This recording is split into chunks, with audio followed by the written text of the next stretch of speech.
After 120,000 miles divided among a 2012 BMW 328i sedan, a 2014 BMW 328d xDrive wagon, and a 2015 BMW M3, we're ready for a respite from the 6th generation 3 Series.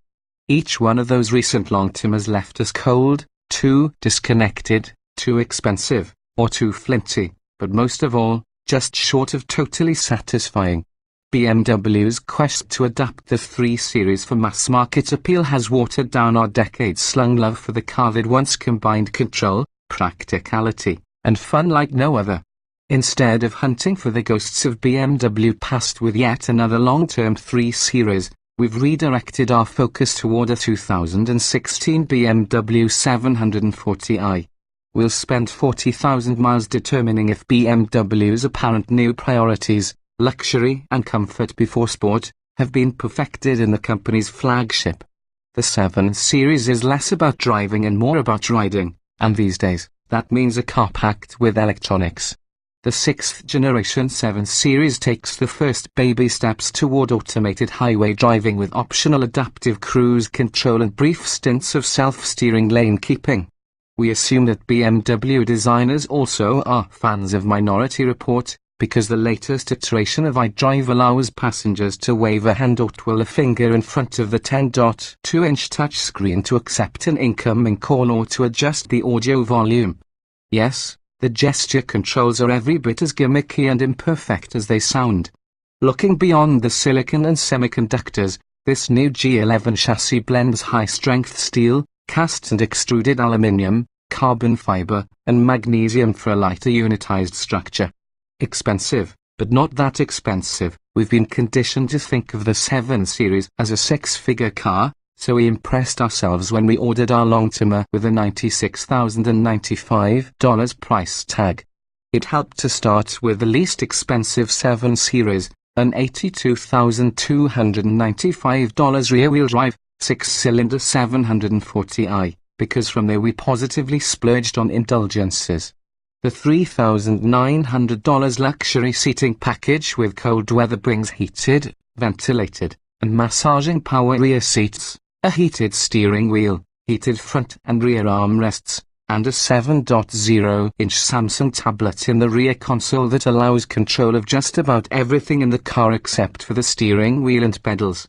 The $4,100 executive package adds power side window shades, ventilated 20-way adjustable front seats, a head-up display, and ceramic trim for the shifter, the iDrive controller, and the radio.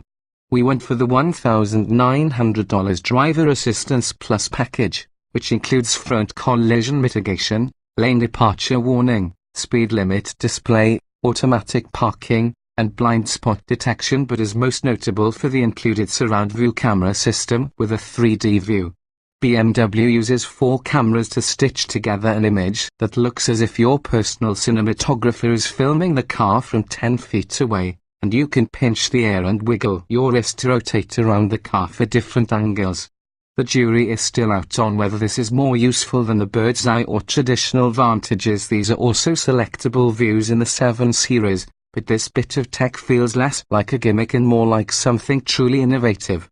Notably, we skipped the Driver Assistance Plus 2 package that adds adaptive cruise control and active lane keeping for $1,700.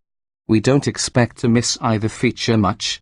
Our drivers typically prefer traditional cruise control, and, based on experience, we know that the BMW's steering assistant is merely a lane-keeping aid rather than a stand-in for 2 human hands. Sundries include $2,600 for 20-inch wheels and $900 for a larger panoramic glass roof with LED accent lighting. We also spent $250 for what we've taken to calling a key foblet. It features a tiny touchscreen that allows you to precondition the cabin and to check the status of the door locks or the windows. It was probably money we shouldn't have spent. There's a phone app that accomplishes the same thing, and the key is merely one more electronic gizmo to keep charged. Finally, we dropped $150 for a space-saver spare, which adds some additional security against being stranded, over and above the standard run-flat tires, but comes with the penalty of raising the trunk floor by about 6 inches. Driving the thing, we weren't expecting sports car moves, so we were surprised when the 320 horsepower 6-cylinder made such light work of the burden it carries. At the track, the 4,385 pound 740i reached 60 miles per hour in only 4.8 seconds, and a panic stop from 70 miles per hour required just 159 feet of roadway. The skid pad figure of 0.86 grams qualifies as respectable, although not exactly impressive. Several logbook commenters have noted how soft the ride is, particularly in the car's Comfort Plus mode. One staffer even compared the 740i to a Kia K900, a recent and unloved long-timer in our fleet. Bizarrely, that plush suspension tune doesn't mean the ride is entirely comfortable. Our 7 Series seems to be affected by a paradoxical chassis tuning in which the suspension doesn't provide enough body control, but the wheel impacts are too harsh. Over sharp lateral features such as expansion joins, the 740i pounds and smacks the pavement. The run-flat tires likely don't help, but we've never had this problem with a Mercedes-Benz S-Class on run-flat rubber. Despite the persistent drumbeat of complaints about the stiff tires, the 740i is still a wonderful way to cover big mileage. Assistant Buyer's Guide editor Annie White logged almost 2,000 miles driving from Ann Arbor to Indiana, Virginia, North Carolina, Washington, D.C., and back to Michigan. By far the most comfortable car I have ever road tripped in, she wrote. I had no back pain at all, which is not normal for me, thanks to the truly excellent seats with seemingly endless adjustability. The small displacement engine also is delivering on its end of the bargain. In addition to the impressive track test performance, we're averaging 26 miles per gallon through the first 2 months.